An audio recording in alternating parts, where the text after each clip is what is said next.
people, we're live. We're live. Live. Live. Live. And we are here with John. Wait, wrong notes. Who have we? Oh, it's Matt Carroll. Matt Carroll. Actor, director, writer, producer, Eh, all around good guy. Um, Makes movies. And, um, We're here to talk about his new endeavor, wet paint. oh, I Ooh. thought you were going to talk about the other thing. Yeah, wet paint. Hi, Matt. Hello. Hello. We all act and talk for a living. You can tell by the. That's on. That's been on purpose, though. It's all you, Matt. All Speak. right. So Wet Paint is a story that we're going to be shooting from the 26th to the 31st in New Orleans, and some other areas, different locations. We are trying to currently raise money. We have a GoFundMe going on. So check that out. I'm sure it's on most of your local film pages because I'm on like 17 different film groups all across the US. And so I've been posting all over the place and getting people from like New Jersey and Florida and asking me, hey, is this filming in New Jersey? No, on the thing it says New Orleans. But anyway, so I'm sure you can find access to it if you really looked. But the story of Wet Paint is about three 17-year-old girls, and they are dealing with their last year of high school and all the pressures that come with that as a kid.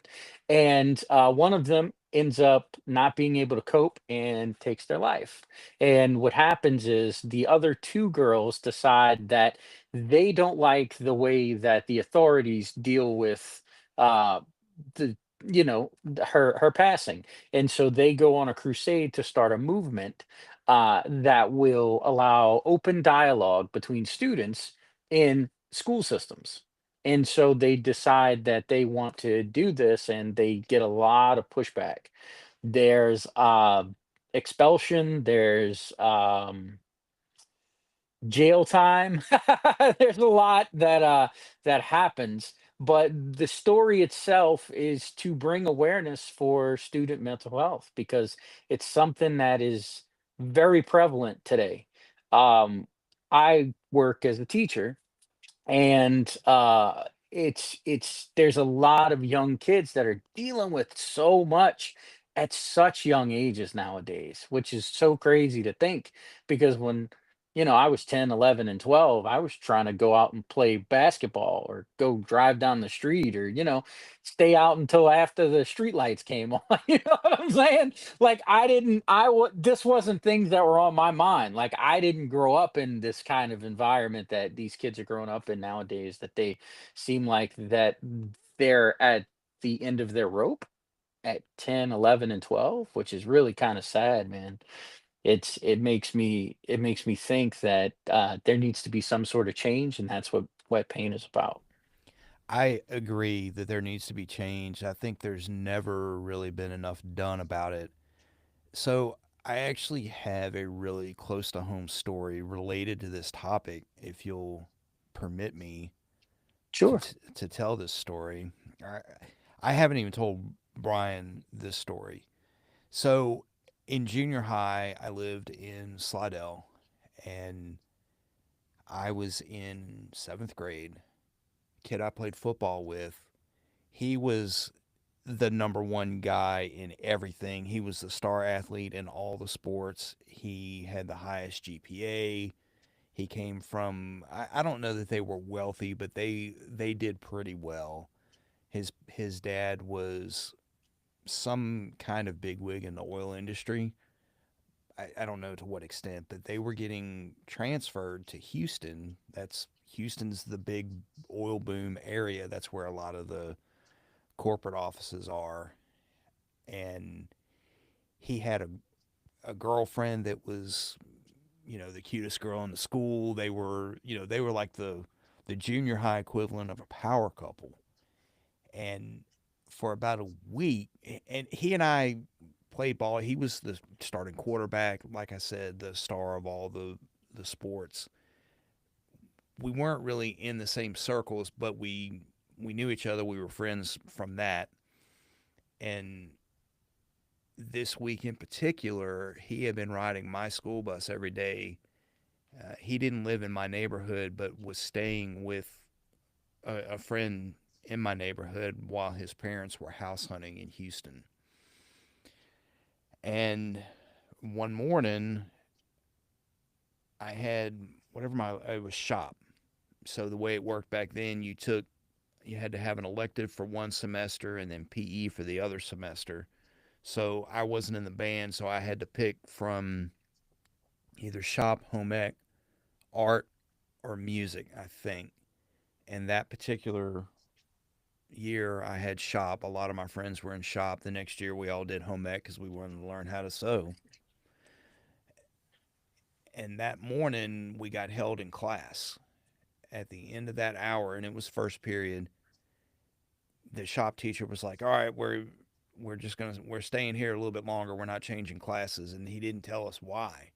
And one of my friends' mom was she worked in the front office, and she got him a note and said that something happened, and we got a little bit more information. He took his life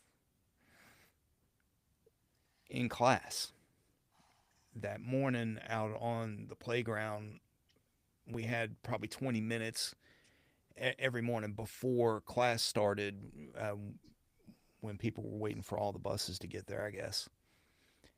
And he went around to people telling them goodbye, and a couple of people, he made a motion like a gun. And, we're 12 and 13 years old. People weren't really reading into that sort of thing. People assumed he was saying goodbye because they knew he was moving. They knew his parents were house hunting, and people just associated it with that. He brought a gun to school, small revolver, and when class started, he walked in and sat in his desk and pulled it out and put it up to his head. And the other students were still up milling around, even though the second bell had rung. Had they not been up out of their seats, the girl that sat next to him would have also been struck. So fortunately, she wasn't in her seat. And the sad part about it, it wasn't an immediate thing. He survived in a vegetative state for a couple of days. And so he was older. He was a year older than me. So he was eighth grade. I was seventh grade. And 13 years old. 13 years old.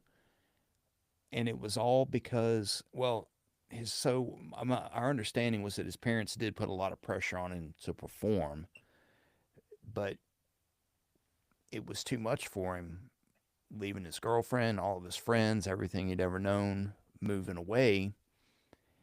We all thought perfect, he had the perfect life. He had everything. They had money, he had nice stuff. You just never know. I mean, he was always in a good mood. He was funny. He was the popular kid, the likable guy. Everybody liked this guy. And it just goes to show you never know what's going on in someone's head. And that's been 30 something years. And it's still, and when I started reading this script, it really, I told you, I told you when I started reading it, it was hitting really close to home. Yeah. That's why. And the fact that he did it at school, in class, back then, I mean, I'm older than you. I'm closer to Brian's age. Back then, you didn't hear about people. Kids didn't bring guns to school. That didn't happen.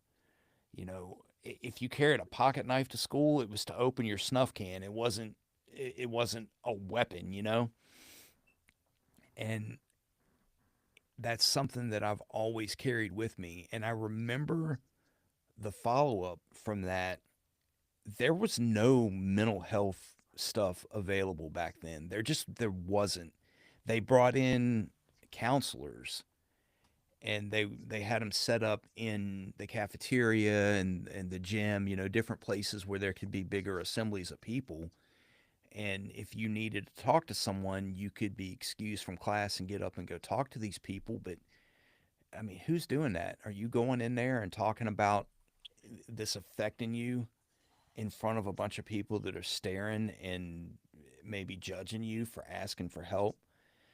There were people that went and talked, and they would have big group sessions that, you know, people would talk and share their feelings or whatever, but there just wasn't a lot of options, and that only lasted for a couple of days, and then it was back to business like nothing happened. The kids didn't feel like nothing happened. It was different. It was weird. The school was eerie. It was strange being there.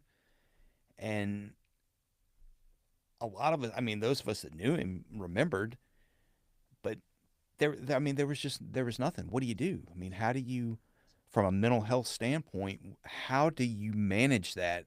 How do you help a bunch? And at that time, I don't know if it's still the same, but at that junior high, fifth, sixth, seventh, and eighth grade were all at the same physical location. So you had fifth graders through eighth graders at that school that knew what happened.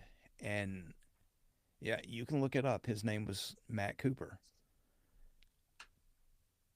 What? How? How do you help kids? Like, what's the mechanism to give them that mental health help? And I think this project is going to go a long way to shining a light on that deficiency. I I don't know the answer. First off, I'm sorry for your loss and that you dealt with all that. Thank you. I don't know the answer to save it. I know that if one person's thinking it, somebody else must have thought it, right? Yep. And if it's a classroom full of kids, there needs to be some sort of open dialogue. There has to be some sort of summit that happens every year to discuss student mental health because there's training we go through as teachers, but it's mandatory from I believe state level or it could be national level. I'm not 100% sure, but I know it is because of a situation that happened with a young kid. And so we have to go through these trainings to see all these different like signs, right? But that's the extent. Like it doesn't there's not like, "Hey, this is the signs." So then what happens is when you see those signs, you tell somebody and then they send them to somebody else. Like, I feel like there's a disconnect there. Like, even if you see the sign and then you send them to a hospital, I feel like there's still a disconnect. Like the kid is not really being understood. There's not really this open conversation that's happening. It's like, oh, you dyed your hair blue and you've been giving your things away, which are two signs, by the way, because if they change their appearance and they start to give their things away, then they're Mm-hmm. thinking that you know, they're contemplating the thought of taking their own life or self-harm Yep. in some way, shape, or form. That's right. And so if you see that, you say, "Hey, look, this is what I saw," and then you go to the counselor, and if they decide, then they send them to the hospital, and then the hospital helps them, and then they come back to school. Well, then they come back to school the same person. They come back to school, they may have been improved, but then when they come back to this environment, are they back in that same mindset? And Is it, is there a stigma it attached? Now kids see exactly, them leave. You know, what do you do with exactly, that? exactly. Now they're the weird kid, the kid that has the mental whatever instability, and like now they're looked at Yep. like you said with a stigma, and they don't want to talk to anybody, and they start Yep. isolating themselves even And it makes further. it worse. That's absolutely Exactly. right. I can tell you one thing from my training in the military in both branches I was in. Every year we had to go through suicide awareness prevention training, and as an officer at my last command, I got assigned an investigation. Officers did in the Coast Guard. Officers did administrative investigations. You know, if somebody was breaking the rules or doing something that may not necessarily be criminal, before any kind of action could be taken, an investigation had to be done. And I was assigned a guy that was showing up uh, drunk on, drinking on duty, alcohol in his breath. There were a lot of things. He was late to muster all the time. He was, for all intents and purposes, what they called in the Coast Guard a shitbag. And when I started talking to him, going through the steps, there was more to it. There was more to it than this guy was just showing up. And the thing that triggered the big investigation, he lived in base housing. There was a domestic violence incident between him and his wife. And when I started talking to him, the bells are going off. All of the warning signs are there. And I stopped. I point blank asked him. I said, are you thinking about killing yourself?" And some people feel like you have to tiptoe around it because they're afraid if you ask them it's going to trigger something, and that's not the case. That's absolutely incorrect. If you suspect that somebody is suicidal, ask them, because if they're already thinking it, asking them that is not going to push them over the edge. If they were already there, they were already there. So you stop and you ask them, do they need help? And that changed the stakes of that conversation because I felt like there was more going on. And I asked him, "Are you thinking about killing yourself?" And he started crying. And I said, "All right, that's it. The investigation stopped right there." And that triggered another step. And so I called the ambulance first, and then I notified my supervisor at the time. Was the next person up for me was the commanding officer, and we took those steps and got him the help that he needed. And he actually didn't lose his job because of that, because he needed help. I just could tell. I could tell there was something more going on than this guy was just a poor performer and showing up with alcohol in his breath. And he went and got the help that he needed and actually got back on track. He lost some rank, and he lost, there was some punishment involved because of the things that he was doing at work or not doing at work. You can't miss work and not have repercussions in the military. But he got the help he needed and salvaged his career as a result of that. And sometimes it just takes somebody noticing and asking. Just ask them if there's something going on. And yeah, and with that being said, like if you read the script or you see the film or whenever we film it, um, the first up until the girl passes, nobody asks, "How are you doing?" Like they don't ask her, "Is there anything that I can do to help? Is there anything?" Like it's never a thing. Like they ask, like the mom says, "Hey, can I help you with the essay?" And she says, "Oh no, no, no, I'm good. I got it." And she's like, "You sure? Because I can always read." She said, "No, I got it." Because she's supposed to be at this echelon of intelligence and this echelon Mm-hmm. of greatness and all these things and these accolades that she's been given. And it just it builds, man. The pressure builds to be great. Some people will crumble under this pressure, and they're kids. They're kids. At the end of the day, they're kids, man. Let them be kids. They'll Yeah. eventually get to a point where they can, exceed everybody's expectations and go on and create the greatest accomplishments, but they're kids. And it's the hardest part to see is that, when somebody has such a big responsibility on their shoulders, be it taking care of their family, be it getting good grades, always making straight A's, doing well on a sports team, excelling in any sort of like mathematical quiz bowl, anything, right? There's so much pressure that goes into that people don't understand. Acting, there's a ton of pressure that Yep. goes into acting, especially when you're leading a show and you're taking on a show. You have the responsibility to be the person that carries this whole thing, right? That's hard. That's really tough. And most of the time a good theater director will alleviate that pressure by helping with putting an ensemble together where you feel like you're not really the only person on stage doing it, Yeah. and that's usually where you go from being a, high school level production or community, not to knock community theater because community theater is great in certain places, but a non-professional to a professional status. You'll see that big difference because of the ensemble that's built around the leads. So it helps the leads and say, hey, you got a little cushion. You got somebody else lifting you up a little bit. Just know that they're there, and that helps a ton. Yeah. And sorry, by the way, for your high for hijacking. We're supposed to be promoting the film, but I felt it was relevant because when you reached out about this one after the other one, you said this one's different.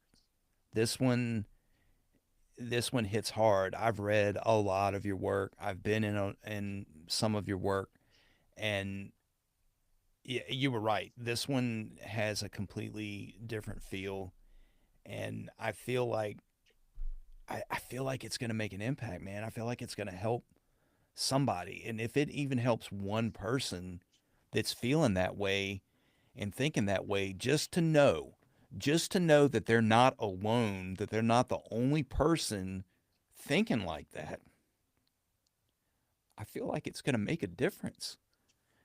And people need to get involved with this project. We're going to get the information about your Kickstarter or crowdsourcing that you're doing, Go fund me. Yeah. GoFundMe. We're going to get the information on that and get it out there. But man, this project, people need to get involved with this. They Yeah. really do. This is gonna, it's gonna shine a light. I I think really, so I too. really, I really feel, I So really feel like it's gonna.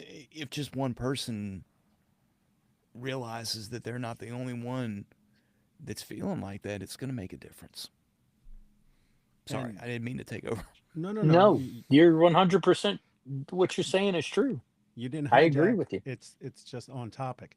And as on topic, I don't know if I've mentioned this, but I in my youth I was suicidal. So first of all, growing up with the last name Plato, you get teased every day. And even if it's genial, even if it's nice, it's daily. And we didn't have the internet back then. So once I got home, I didn't have to deal with that. But you hear about stories about kids having, oh, go kill yourself. Oh, you're terrible. Like they're being attacked online. So in addition to that, and I think I've talked about this, in 10th grade, my mother was having breast cancer surgery. And the nun, one of my teachers, said that I was killing her with my antics. And my antics were I wasn't doing my homework.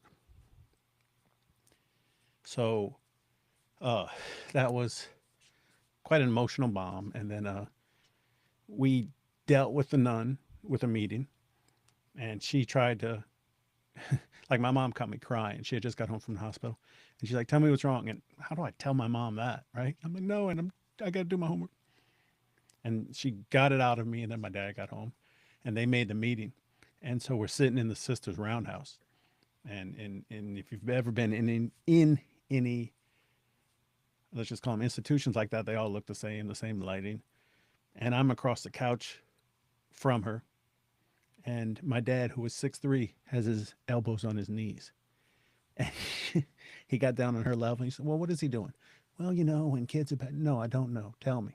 "Well, you're a teacher. When you have a kid, you have a bad student." "No, usually that means I'm a bad teacher." And I didn't catch any of that. You know what I mean? So we took care of her. But like I would see her when I was working at Wendy's after high school, and I would start shaking. Or she came into a grocery store I was working, and just seeing her, you know. So back up to as I was getting up around 13, I I had a gun to my head. It was I didn't pull the trigger, obviously, but I was at that point of despair where even though with some therapy, it was still in there. It's like a ink in the water. And therapy, you let some of it out, but it's a long process, you know. So my mom caught me, so to speak, and said, "You have to promise me you'll never do that." And that's the only thing that kept me alive later, because those thoughts came back. I was always very, I guess you say, needy, like needing people to like me, and that would push people away, as we know. So, um, I wasn't planning on talking about this. It just welled up, so I'm hijacking. Go The for it. Yeah, I thank you. We need in this country, because I've had this thought watching shows, and then we didn't know about other kids back then because we didn't have the internet, but I'm sure there were more gun incidents, at least kids bringing guns to school. And then once things like Pearl Jam's Song of Jeremy, I don't want to say popularizing it, but making it known, and then we had all these incidents, we see these times and stresses like I was going through in these kids, you know. I don't even want to say mental breakdown, just the daily. And in our country, we don't talk about it. There's no, like, the minute you say therapist, still, I think there's a, oh, that person's a nut. And it's just mental health. It's like going to the doctor when you stubbed your toe. Same thing. Oh, I broke my leg. I go to the doctor. Oh, I can't deal with this. I need Oh, help. I need someone to oh, teach me how to. Brian, let me interject. I'm sorry, we lost Matt for just a second. Oh, okay. Let me. Um. I can Hey, see I'm him. back. Somebody called me. Oh, Sorry. no Oh problem. yeah, I'm sorry. I forgot to tell you to put it on do not disturb. Yeah, I'm sorry. My No, fault. no, it's all good. That's okay. We're back recording, Brian. Pick up where you left off. I'm sorry. Oh, okay. So, we look at mental health as the stigma of that. That's a crazy person, instead of that's just somebody going to the doctor. And we talk about in the schools, and this was in the 80s, we had retreats once a year, excuse me. And then there's like a group session. And I relayed this kind of stuff, and I was breaking down, and there was a priest and a brother, because the school I went to was run by an order. So there's brothers. And for people who don't know, that's, you know that priests make vows and they get away from society. Same thing with brothers, they're just in an organization. And so I laid it out there, pin drop, you know. And obviously, right now, I can feel it heightened, even though I'm comfortable sharing. But, the emotions are there. And it was even more because I was a teenager. And they looked at me and went, okay, thanks. And moved on. And I'm begging for help. I'm like, I need somebody to talk to, you know, nothing. So the counselors didn't recognize. And I'm not like pointing my finger at the whole thing, but like you said, we need a system for kids to talk, but we also need society and our ways to just go, this is acceptable. You know what I mean? And not only the older generation, because I know people older who they could use some therapy, but they're like, no, I can't do that. So it's come a long way, as I've seen in society. A lot more people take therapy and they talk about it, but we still have a lot of ways to go, especially with teenagers. And the thing that you were saying, right? Like all kids are dealing with something, dude. All of them. The great basketball player, the student council president, Mm-hmm. every kid is dealing with the same thoughts or insecurities. It may not be specifically the same, but they're Right. dealing with an insecurity. And Yeah. they believe that the end all be all is high school and school itself because they're worried about popularity and being cool and being a part of something. And they don't understand that once you get out of it, none of that mattered. And it's like it's crazy to me. Like it's a hard thing to grasp that kids at, you know, 10, 11, 12, 13, 14 want to take their life because they can't stand this anymore. And it's not me, judging. I'm not at all by any means.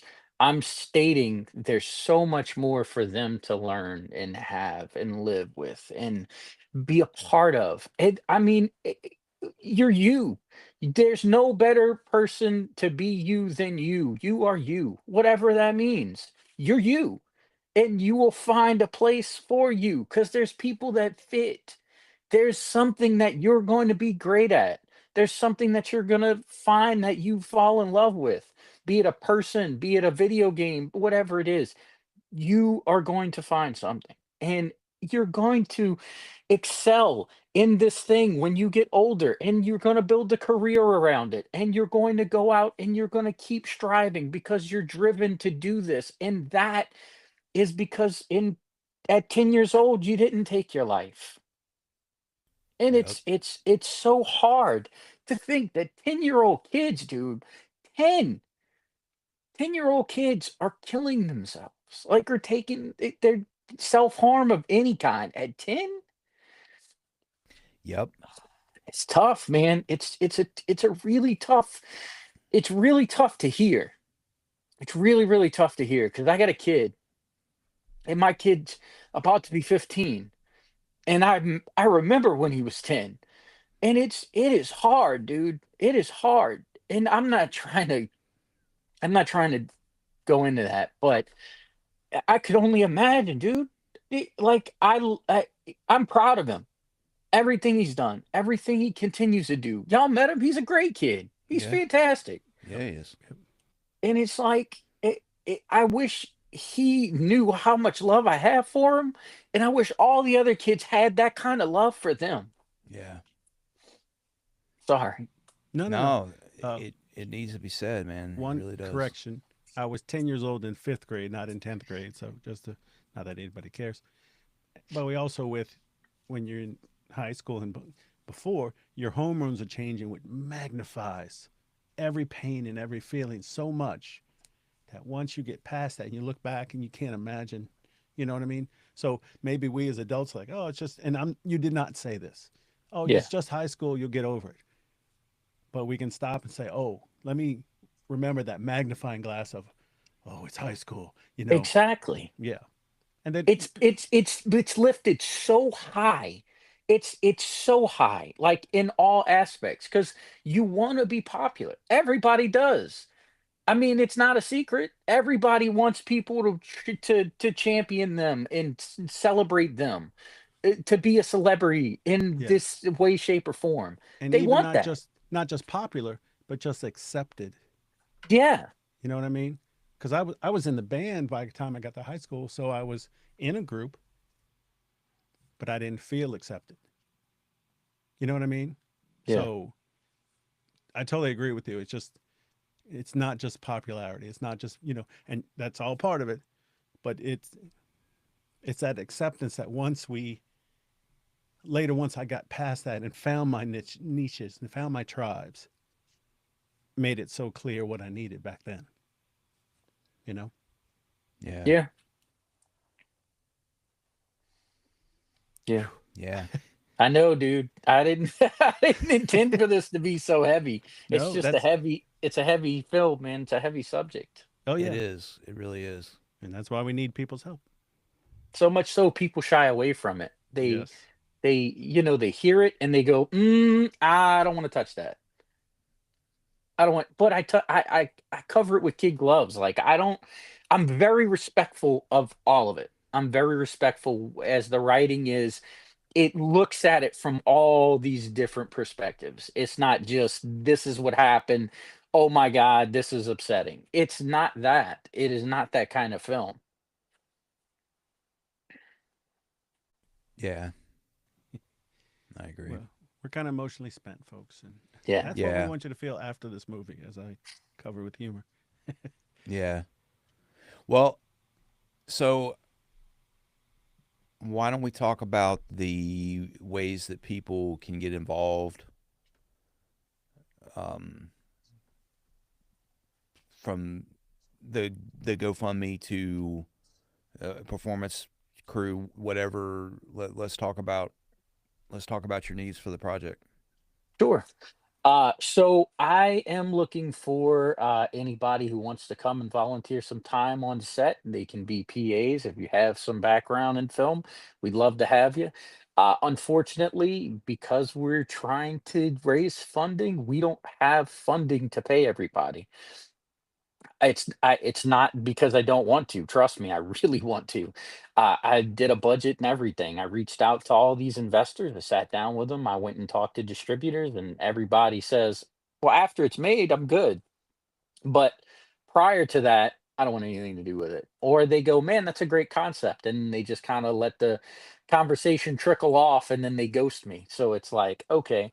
But it is asking people to volunteer their time, which is something hard to do because everybody's time is precious, but so is mine and Kevin's and you guys. And we're giving our time for it. It's because it's the project is important. And the film itself, I want it to be as great as it can be. I think we can do it. I know we can do it. We're going to do it regardless. We do need a couple of more roles to be filled.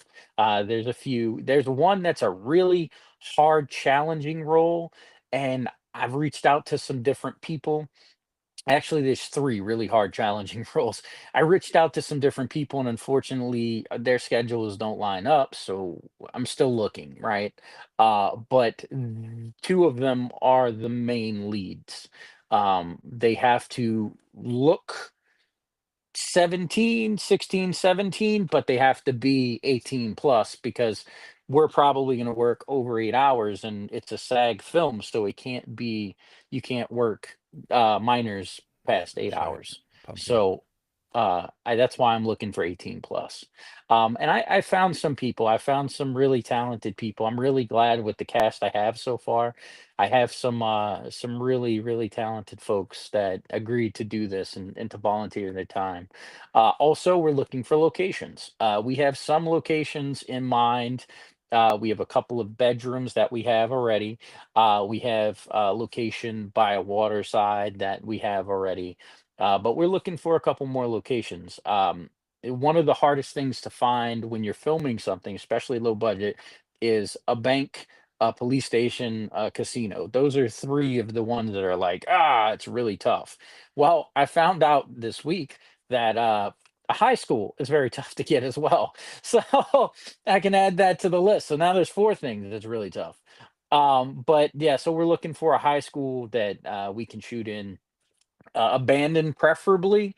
But if it's still, going, that'd be great. The reason I asked for abandoned so that we didn't have to go through different red tape, signing all these paperworks and stuff. But if we have to sign whatever we have to sign, I'm happy to sign it. And since it's the Christmas break, they shouldn't have kids, so we could go in and just kind of shoot, hopefully. But all that being said, he's gonna put one of them are gonna put the GoFundMe stuff on their page or on the website. If you can't donate, cool. We just ask you to like it and share it and just be a part of the movement, especially if you feel like this is something that you want to, back. Yeah. So, and we'll have you send the information to us, and I will add it into the description on the YouTube video. And I think we might also turn around and publish this on Facebook. We normally don't publish on Facebook. We've been having trouble getting it to live stream to Facebook. Hmm. It's a Riverside thing.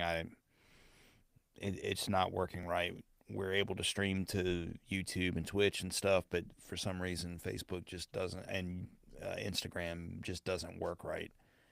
But we'll publish this to Facebook as well. Try to get some traffic, some interest going. Could I run to the restroom real quick? Is that a Yeah. possibility? Yep. All right, Absolutely. I'll be right back. I'm gonna We'll take talk the about you while you're headphones gone. out. Perfect. I'm gonna take the headphones out so you don't hear anything. Okay, now we can talk about him and say what we really feel. Yeah. I I think with the emotional tone, will not bring that other cast member in that we were talking about doing. Yeah. We'll just Are we still live? Yes. Okay. The way you were talking was almost behind the scenes comfort. So, Yeah, we can show viewers some behind the scenes stuff. Oh, look at oh man. So, the first time I met him, it was such a, oh, hey, Matt, how are you? that. He goes, "Oh man," when you came back. Oh, Oh man. I almost got it out there. Ladies and gentlemen, we need help. Matt's got us. Hey. Don't tell him that we're planning to take over the project. uh, Oh, he can hear us. Oh, no, he can hear us. While Matt gets that back, I think that this project, I think it's going to be very special. Yeah. Please help if you can. And like Matt said, if you can't, like, share, and spread the word on social media with us. And even if you just want to put in the comments and, oh, I share your experience like we did. We're not, if you feel like we got too in depth, but oh, I knew somebody, and you don't have to give details. But I think this is something that has touched us all in different ways, Yeah. you know, and it's hard to say, yeah, we'd like to hear your story, but we would not being glib about it. But at the same time, it's tough to share, even just typing in the comments. But let's take the stigma away from that. And and if you need someone to talk to, to reach out to, there's us, there's hotlines, and we'll put that information in our stuff too. Yeah, and I'm actually gonna put I'm gonna put the notice in it as well. You know, if you're struggling, and I'm gonna put the hotline phone number. My wife actually volunteered for a hotline when she was in college for a little bit. at the end of the film, when before the credits roll, I give a list of all the different places they can call. But now listening to you guys talk and knowing that everybody really has a story, have you guys ever seen the way they start Love Actually? Mm-mm. So it's basically all these different pictures of people or videos of people, that are meeting their loved ones or falling in love and all these other things, right? And I think that's how it opens and closes the show. So what we could do is we could open it with all these different people talking about their stories and just overlap them, and then from there we go into the shot of above that comes down into the parking lot where he's painting the thing and smoking the cigarette, and then we go back 8 months earlier. Yeah, Yeah, that could be cool. that's pretty cool.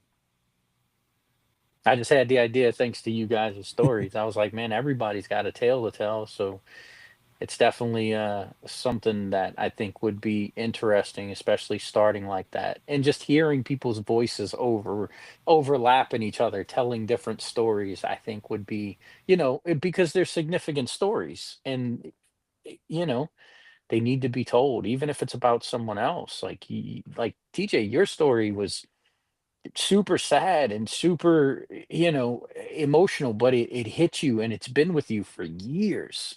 There's got to be other people out there that have experienced something like that. And Brian, your Yep. story, it's something that affected you specifically, like personally, and that's a story that you'll never forget. But like, it wasn't TJ's personal experience, it was somebody else's experience, but TJ experienced it as a secondhand situation, which is still lingering with him. So there's got to be stories that people have come into contact with. Yeah, And without a Yeah. doubt. if they want to record something or whatever, they can post it to this page. And what we'll do is when I go to edit, we'll pull out all the stuff and we'll start the story with everybody's stories over that. So Yeah. it feels like everybody's a part of this because this ain't for me. This Right. this film isn't for me. This film is for everybody else. This Yeah. film is for the world, hopefully. What we could also do is once you make your social media pages for it, ask people to share their videos there if they Yeah. feel comfortable, or even if they just want to type it. Maybe they're not comfortable being on camera, which is hard for us to understand. So it could be something, not to get too grandiose about it, but a point where people can come together and start saying, "Oh, it's okay for me to talk about this," you know. So that could be I don't want to say movement. I don't want to overblow it yet, but we would have ambitions and that we want to help, Hmm. but we're not like, hey, we're the guys, you know. Yeah, agreed. All right. Yeah, I think we're spent. We've had a couple of emotional ones. This one's up there between All right. this one and the one that we did With Eileen. with Eileen Gruba. Hmm. Yeah. All right. Well, we'll go ahead and pull the pin here, and we'll get that info from you and get that posted as well, and we'll get this up. Well, it's on. I mean, it's up now. It's on YouTube now, but we'll get. We'll spread the word on Yep. social media. Yep. Without a doubt. Did you want Megan to hop on or what? I was thinking maybe not. Okay. Maybe not this time. We can do a follow up one. Yeah, Sure. we'll get together with actors and stuff. Just, I yeah, I'm kind of raw. I need to go. Understand. Basically, Understand. I Yeah. completely get it. I'm tired of talking to you, Matt. It's all good. Thank you for sharing, man. Yeah, yeah. Yeah. Of course. Thanks for coming on, Matt, and we'll see you next time, folks. Thanks for letting us be a part of this. Anytime, man. I'm a phone call away. Hit me up. Cool.